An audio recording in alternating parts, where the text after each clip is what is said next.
As soon as you open this door, you do not get to decide who walks through. Welcome to Assisted. I'm Chelsea Roth. Assisted dying is said to be a compassionate, caring choice. But in this series, we explore why it's not that simple. I'm Fiona Mackenzie, and we'll look at why assisted dying has such a big impact on women. Hi, Chelsea. Hi, Fiona.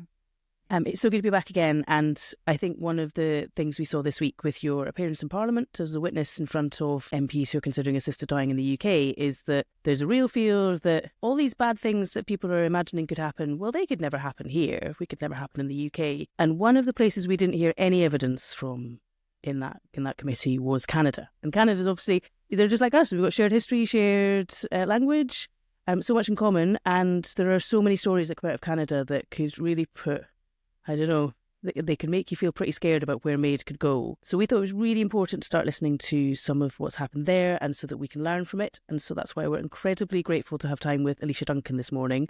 At least this morning in Canada, it's late evening in the UK. And she's going to tell us more about what happened with her mum, Donna, who was given medical assistance in dying in Canada. Alicia, good morning. Thank you so much for joining us. Oh, thanks so much for having me. I'm really grateful. So you and your sister do lots of work following your mum's passing, and I think we'll talk a little bit more about what that looks like. What is the best way to start? Do you just want to tell us your story and how you heard about MAID and what happened with you and your family? Yeah, I can definitely start with that. I found out about MAID 10 days before my mom was provided it.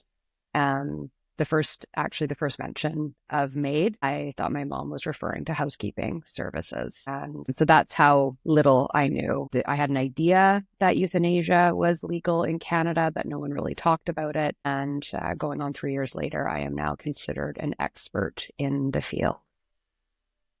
So I could go back kind of to the beginning and how we got here. My mom was in a minor car accident in February 2020, where she suffered a concussion. And as we all know, a couple of weeks later, the world shut down. We weren't aware of what was going on because of the isolation. We weren't able to see her. And yeah, so over the next 18 months, her health deteriorated. There were times where she would get a little bit better and times she would get worse. But I think the biggest concern was her extreme weight loss. My mom was a small person to begin with, but she started losing a dramatic amount of weight. And despite, the doctor's efforts to try to rule out everything from cancer and parasites and HIV and, oh my goodness, fibromyalgia and everything under the sun, they were not able to determine a reason for this weight loss. That's when my sister and I began to think that this might be a psychosomatic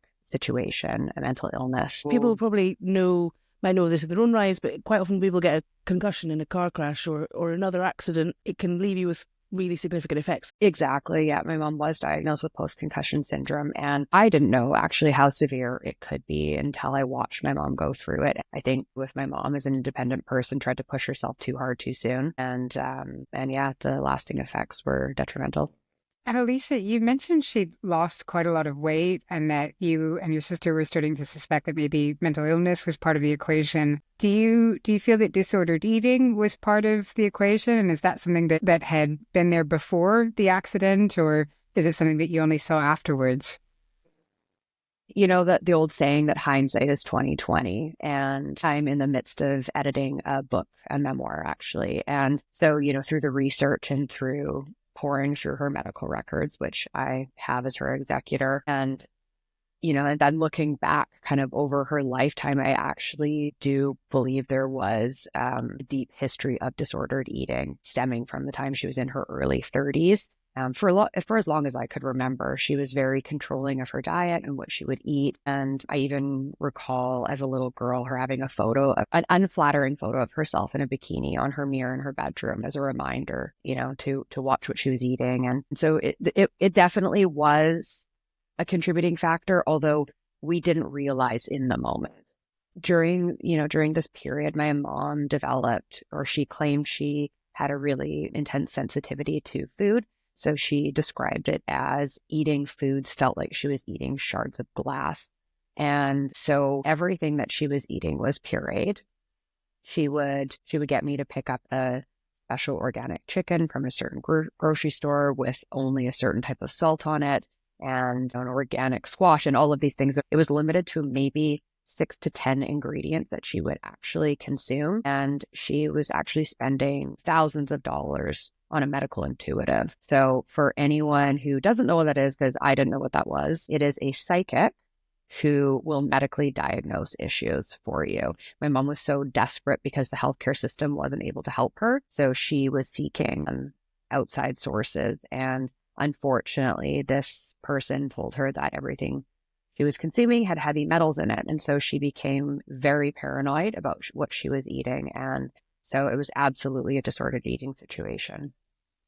Oh, Alicia, so your mum's she'd been in a car crash, suffered a concussion, is suffering some of the after effects of that, which is very normal, and has found herself in an eating disordered state, quite vulnerable. It's the pandemic, so she's cut off from family and friends, and she's fallen in with a medical psychic who's giving her all sorts of advice, which is fueling her fears.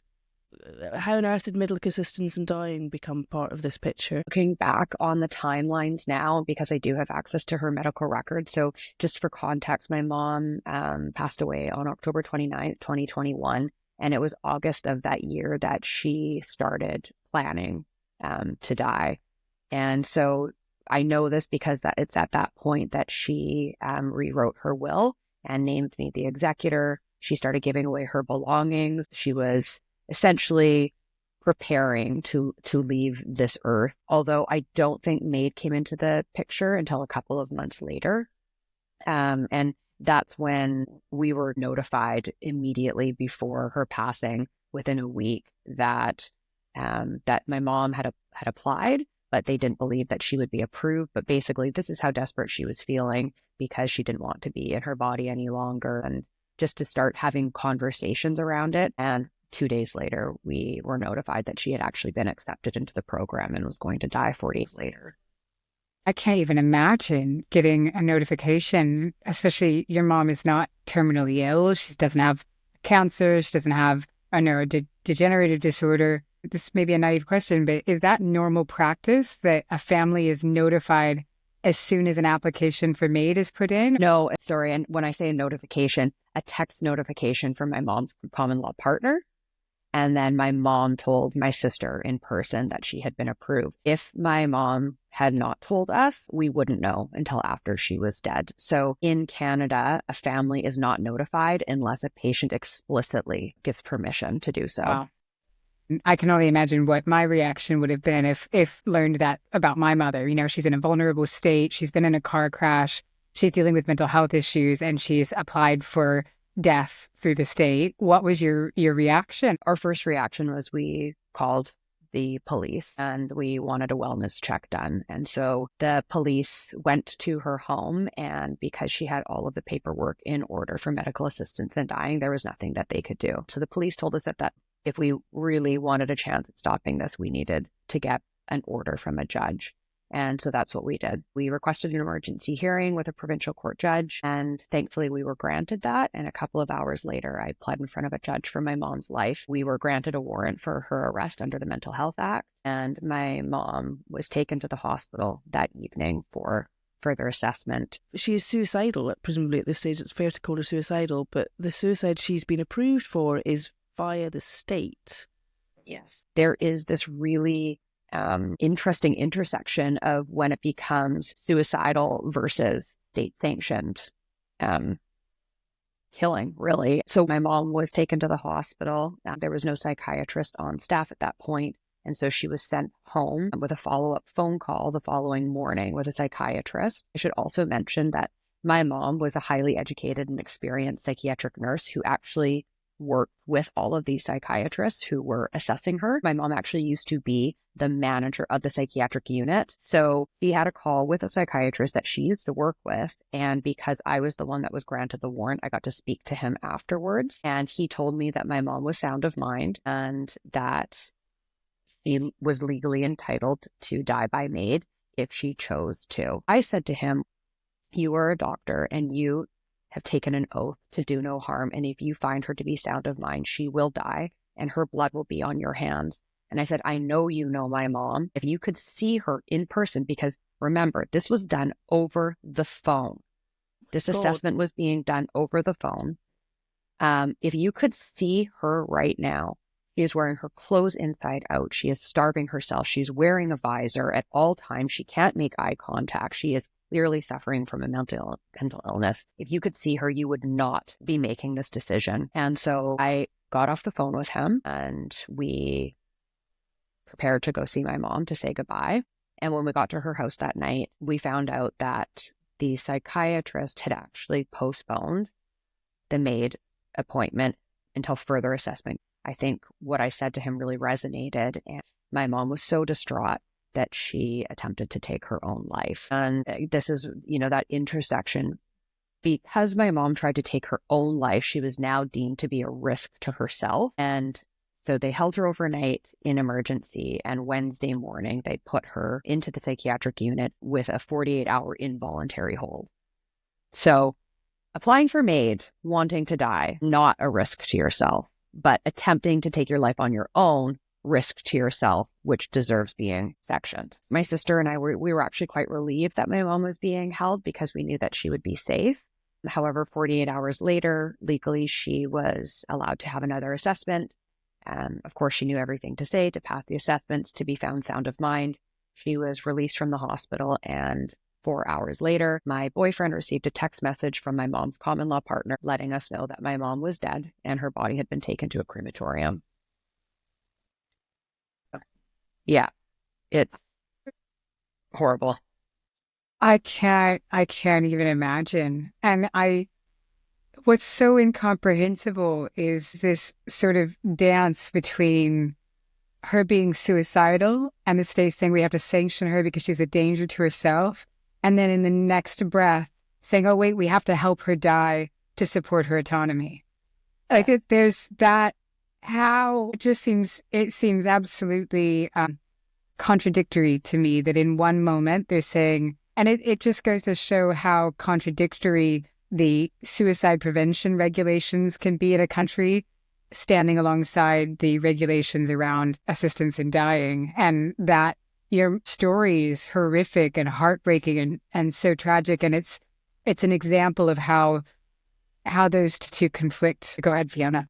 I think anyone listening to this will think that this is so horrifying. It's like the plot of a terrible film that you don't enjoy watching. There's somebody who's been authorised by the state to kill your mother and you can't stop them. And that is just like, it's a nightmare that you've been put through in this. And I suppose you fought very hard with your sister for your mum, and it just feels so coldly inhuman the way that you were told about it, and the fact that nobody almost felt like you should be engaged in the MAID at all. It was something that she, as a sort of autonomous individual, should be able to get, even just after being released from psychiatric hospital. Absolutely. We were seen by my mom and her common law partner as enemy number one, right? Because this is something that my mom wanted. And so we were going against that. But I believe that you do what is right, regardless of how someone feels. And if they're in a vulnerable position, you need to protect them. And my mom was in a vulnerable position. And I know my mom. We were very close. We were best friends. We traveled the world together. We talked every day, and prior to the accident anyway. And I know this is what my mom would want us to have done and to continue to do, because that's who my mom raised. My mom raised two strong women to stand up for what you believe in and stand up to do what's right and protect the people that you love. And so we're doing this in her honor. And Alicia, I know, but those listening may not know that you have become one of the fiercest advocates, not just for your mom, but for others like her, and for people that may be also in these vulnerable positions in Canada. You're writing a book about it. So can you, I know you'll be able to do this for our audience, for those who are not familiar with the Canadian law and who may be in the UK and going, wait a minute, I've heard Canada's law is nothing like the law that's being proposed in England and Wales. Could you maybe just lay out how the MAID legislation in Canada, 16, MAID was legalized in Canada. There's the Carter versus Canada case in which a woman challenged the Charter of Rights and saying that it is my right to die, and a judge granted it. And so essentially, there's a bit kind of more to the story, but essentially it became law. That is now what we consider to be our track 1. So this was for people who were terminal and they were facing imminent death. In 2021, this law was challenged again, and it was deemed that a person, even though they may not be terminal, they could be suffering intolerably from a condition that's incurable, and they should be allowed to have the same rights and access to euthanasia. And so that's when we started talking about medical assistance in dying under track 1 or track 2. And so the laws that are written around this they have very ambiguous terms, which the UK bill also has. And there's a lot of room for activist doctors to really decide on how they're going to interpret this and to get approval. So, for example, a patient just has to say that whatever condition they have is intolerable to them. There's absolutely no need for a person to go through any form of treatment. They can just opt out immediately. You don't have to prove that you have actually had any sort of treatment for your condition. And I think what's really alarming in this is that the way that it is written is that, for example, if you have hearing loss, you can be now approved under track 2 in Canada because you have an irremediable condition that you just have to say is intolerable to you and it's incurable. And actually, even if the doctors say to you, well, actually, you can have a cochlear implant or all of these things, you can just say, no, I actually don't want the treatment and this is intolerable, and you can be approved. That happened in a case with Alan Nichols in Chilliwack. The only thing that was listed on his vital statistics death certificate was hearing loss. And so people that have type 2 diabetes, if you stop taking your insulin, death is imminent, you can be approved immediately. And, Chelsea, you and I have talked about this. If you voluntarily stop eating, you will face imminent death and you can die. So really what has happened is that if you are over the age of 18 and you are covered under our medical services plan, essentially you're approved. Yeah.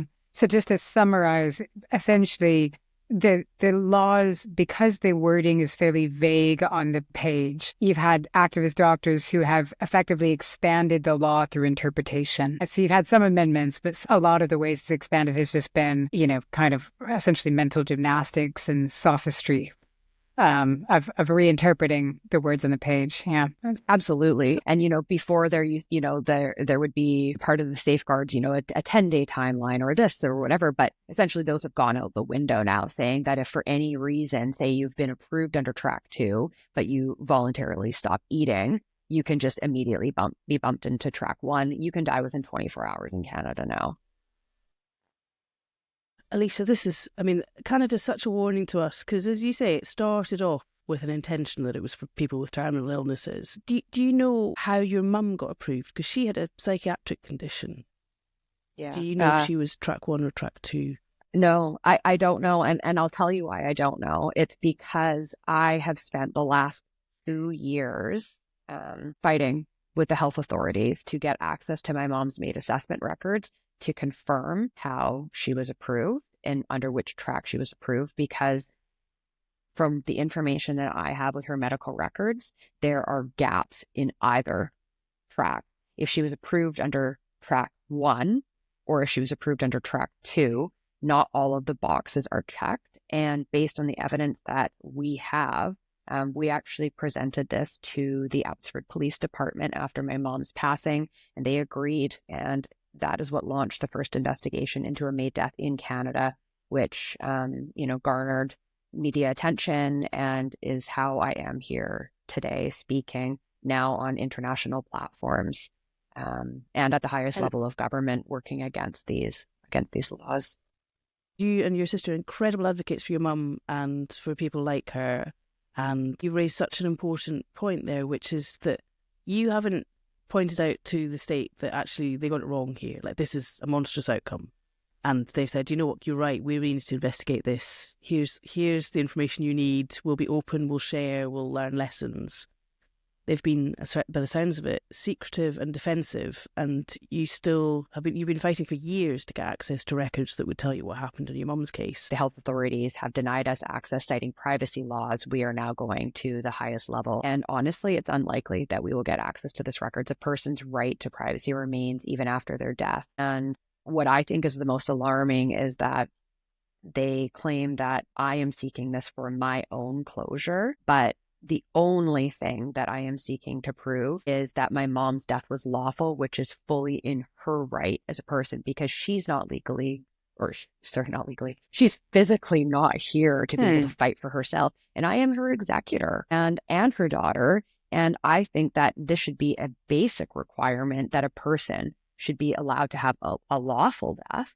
You know, at a bare minimum, we should show that a person person should be allowed to have this. And I think what's really frustrating for us is that what we've been told many times is that we don't have enough evidence. This is a tongue twister. We don't have enough evidence to prove that the evidence we're looking for is in the evidence that we see. My God. And they told the police the same thing. So not just me, but the actual police during their investigation under their major crimes unit sought access to these same records, and they were denied for the same reason. And the Privacy Commission also upheld these rules.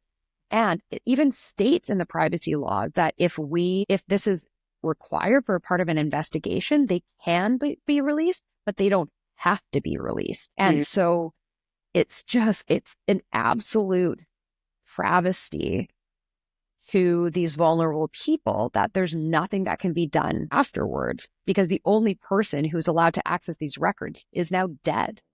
We've said this a few times, Fiona and I, that the tragedy is that in many of these cases, the victims are no longer alive to speak. And there's so much secrecy around the practice, not just in Canada. We've seen this in the US. There's so little transparency, and the laws seem to be designed to ensure no one finds out what the circumstances were that led to that person's death. And also no one finds out who the physician was or how the physician made their assessment. So in many cases, the laws seem designed to protect the physician. And that's really concerning. And I think it's something we're seeing in the bill before Parliament now, is that there's very little assurances in that bill that there will be transparent reporting on the other side of it. That was actually one of the things that I brought up when I wrote to the UK Parliament, was that who is liable?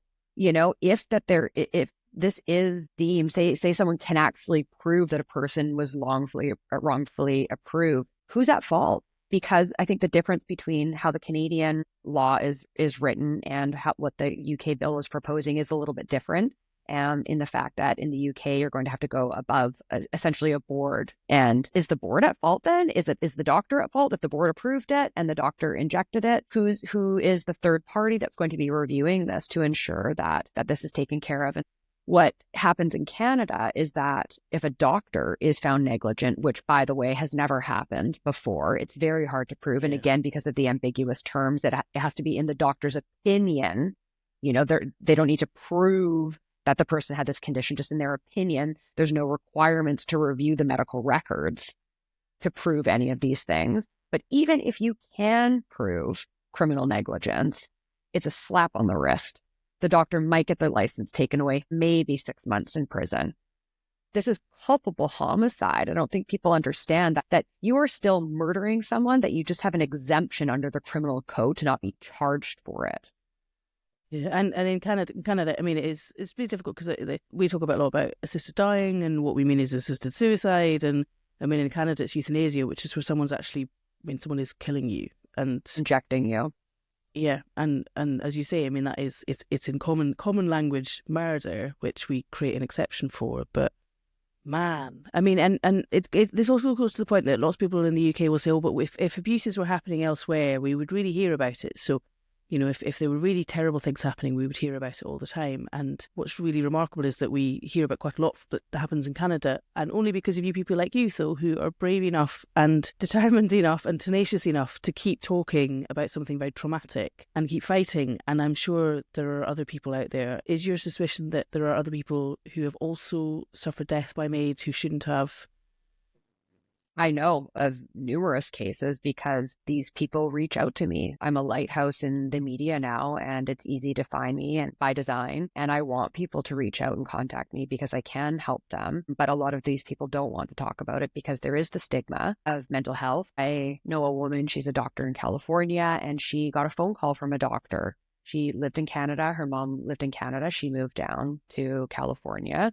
And she got a call during COVID that her mom was dead, and she thought it was a wrong phone call. She didn't realize that something like this could happen. Her mom had been in hospital. So, you know, it's just so, I completely understand why people don't want to talk about it too, because it is traumatic talking about it. I want to ask you a question that came up in the evidence this week. We heard a lot of conversation around coercion, and I heard one witness say, it just doesn't happen. Coercion, it just doesn't happen. It not here, never. So I wondered, do you think coercion played a role at all in your mom's case? And you've been quite connected with other cases in Canada. Do you think it happens? And why are people not hearing about it?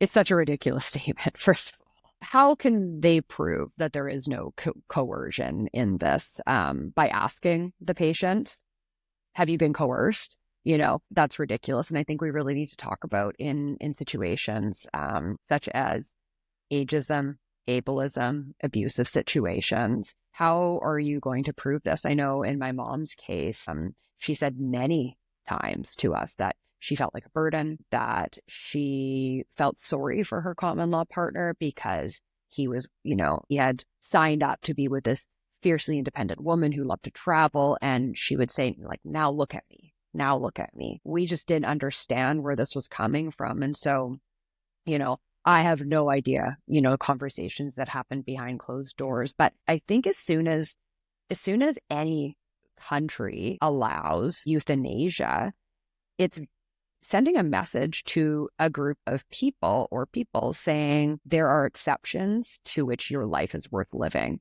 That if you are in a wheelchair, your life isn't worth living. If you are no longer able to contribute to your family in the ways that you did before, your life isn't worthy of living. If you can't contribute financially, your life isn't worth living. And my concern is that in abusive situations, that a person over time, as abusive relationships evolve, that this subtle coercion could also evolve. And I think what's, you know, the bigger picture in Canada is that our euthanasia laws are no longer you have a right to die. It's become you have a duty to die. So even like when we're talking about coercion, it's even happening between the doctor and the patient relationship, because imagine, and this is a real case, imagine you are going to have a life-saving double mastectomy and the doctor tells you right before you're going under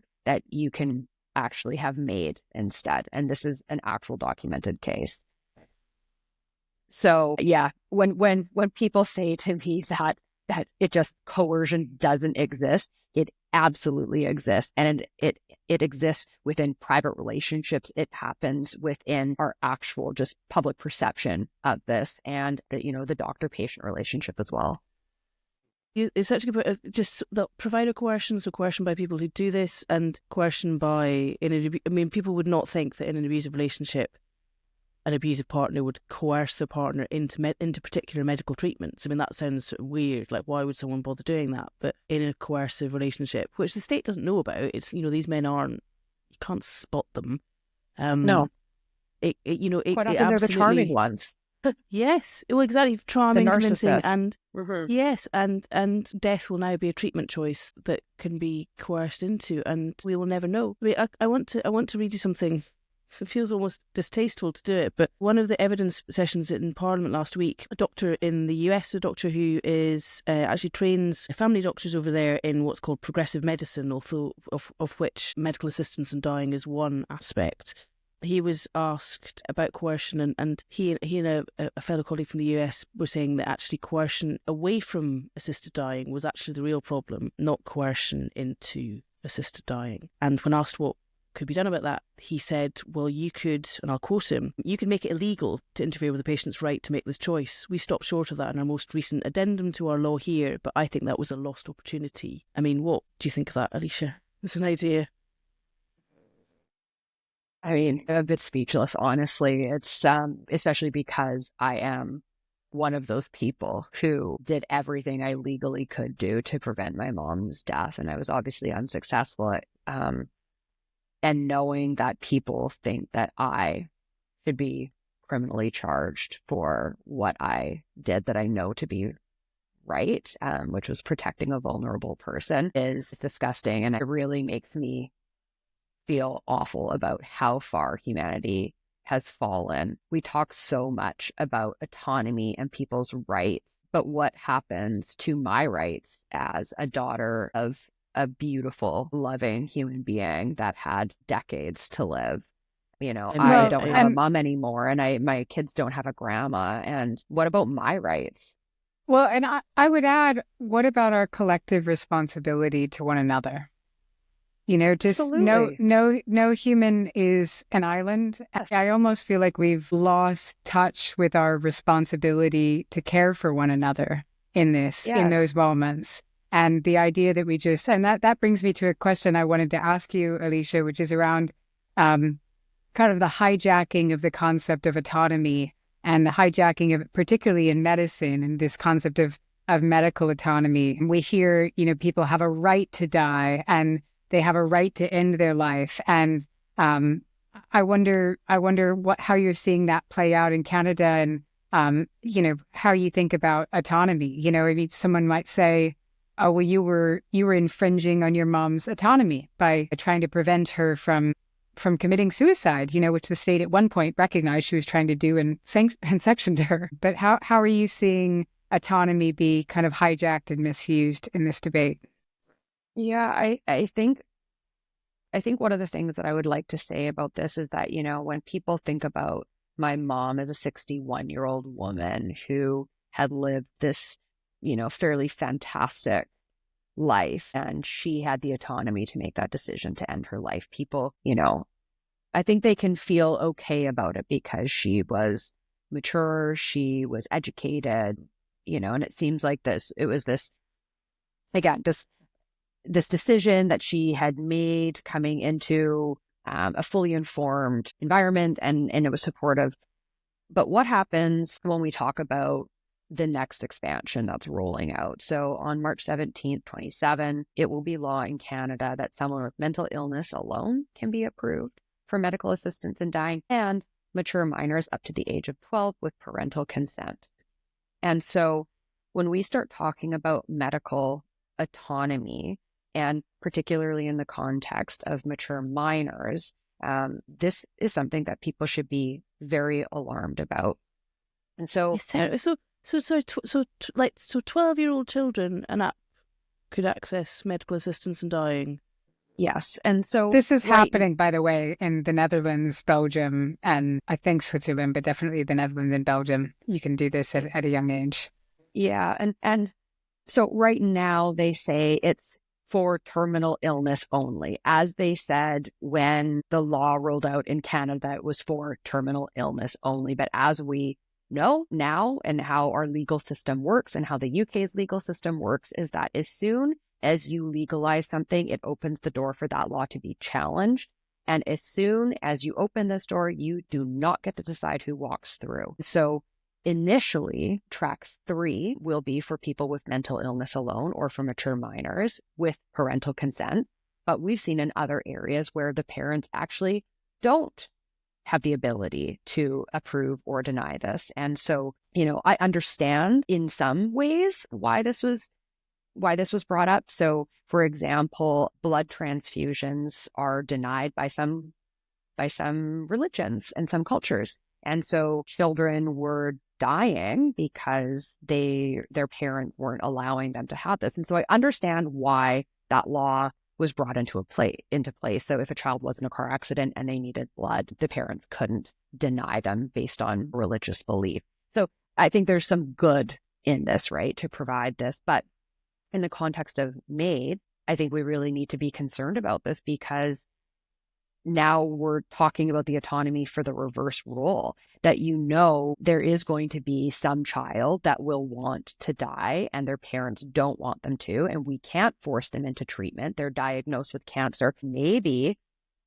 they'll survive treatment, but you, again, like it is with an adult now, you can't force them into treatment. And I know that there will be organizations that are pro-autonomy for mature minors that will legally support these kids, and they'll challenge the law and it will become law. And so it's so lovely for all of these advocates to say, oh, well, that will never happen. But it will absolutely happen, because it has happened.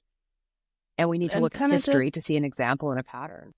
Yes, and I mean, Canada is, this is the problem, is that when Chelsea gave evidence in Parliament last week, she said this is already happening, in the sense of women being diagnosed with terminal anorexia and that qualifying them for assisted death. And she said, this is already happening. And then a whole series of witnesses said, well, no, that wouldn't happen. No, that's not happening. No, that couldn't happen. And then one academic was invited to appear at the end, and she said, oh, yes, it's already happening, but it's a very minor issue. And I thought that was compellingly honest, but there's some red herring. Just one or two cases. Herring. It's a distraction from delivering a new mode of dying.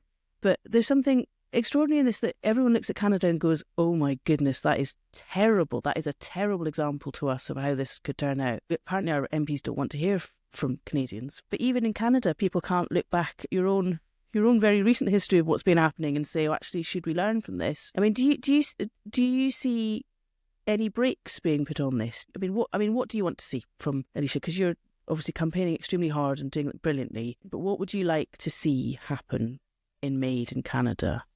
I think one of the biggest things that we could do is to actually completely remove MAID from the healthcare system. I think that it could be a parallel system that runs alongside. So at some point, if you opt to no longer be treated in the healthcare system, that you could access MAID. And the reason I say this is because it's so integrated now that even physicians, when they are in medical school, are being talked about or being taught about medical assistance in dying. And beyond that, it is that you now, as a doctor, it's not a legal duty, but under the physicians, the governing body, is that you have a duty to either assess or refer.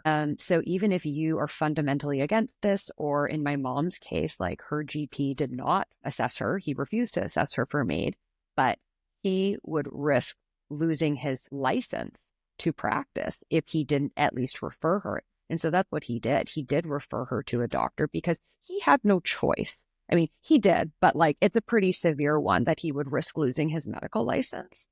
And it completely goes against everything that it is to be a doctor. The Hippocratic Oath is that you do no harm. And this is the ultimate harm. Death has no place in healthcare. And so I do really think that this would be a very simplified way to address the coercion issues. There's seniors that are afraid to go to their doctor now because they're worried that their doctor might just see them as, an easy target to eliminate them from the system, when what they really want is healthcare. And because the doctors are required to now bring this up as a healthcare, I'm doing air quotes here for people that are listening, a healthcare treatment, people there's no sanction from this at all. It's terrifying. It's utterly bleak. And I just think again about this, that, again, here in the UK, the proposal is that in Westminster, anyway, the proposal is that the doctors will be able to suggest this to patients.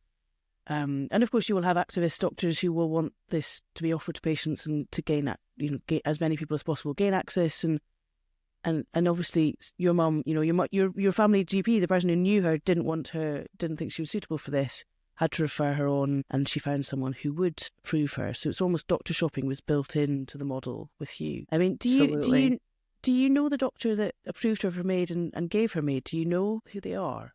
I do. Yeah. There was a doctor and also a nurse practitioner who initially approved her. So in Canada, you have to have two doctors or nurse practitioners to approve them. And then because my sister and I were challenging it, they did bring in a third doctor again, who just assessed her over the phone.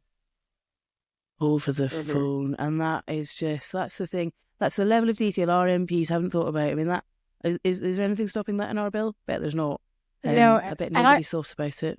I would also say that what you're mentioning around a nurse practitioner, this is something we're seeing globally, is that doctors, we hear, oh, it will be two doctors will sign off on it. But sometimes they pass the law and then a few years later amend the law and say a doctor can be a nurse practitioner, or in Washington, a physician assistant. And in the UK bill, it could be a doctor or a physician associate. So, and as in this case, that person is not, it wasn't your mom's GP. He hadn't known her for years and years and known that this was really outside of her normal way of operating. It's a tragic and very, I even hate to say this, it's a cautionary tale, but it's a real person. And we're talking about a real family. And I'm so grateful, Alicia, that you've been willing to share it. Yeah, I mean, you're incredible. And as you said, your mum, you and your sister, credit to her, and she was a bright, intelligent, articulate woman, used to,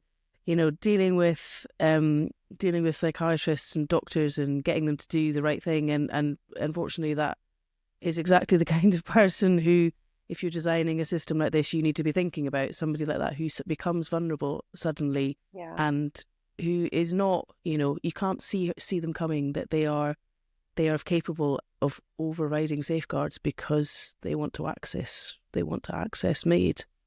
You're incredible, and you just mentioned that you are writing a book, and is that book out soon? Is that something we can read soon?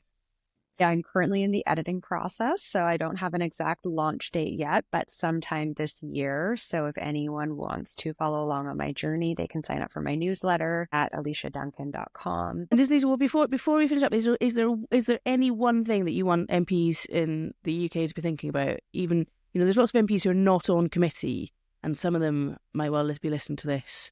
What do you want them to be thinking about when they vote in a month or two's time on whether we should proceed with this law? What I would really love MPs to think about is on a very personal level, because I think everyone, when they think about euthanasia, they think about this happening to someone else and that it couldn't happen to them. But I would really encourage them to think about, what if this was my daughter? What if this was my son? What if my 17-year-old was severely depressed and suicidal and went to a doctor, and I legally can't do anything to stop them? And maybe down the road, I could actually be legally charged if I tried to stop them. Imagine what you would do to change the law, and right now is your chance. Tonight's Few Notes, Chelsea and I were so keen that we start to hear some really detailed debate on what assisted dying could look like here in the UK for women. We do not have big money funding, so if you'd like to support us, you can go over to our Substack and subscribe there, or you can donate to The Other Half on our website, theotherhalf.uk/donate. So grateful for this, and so grateful for you listening. Thank you.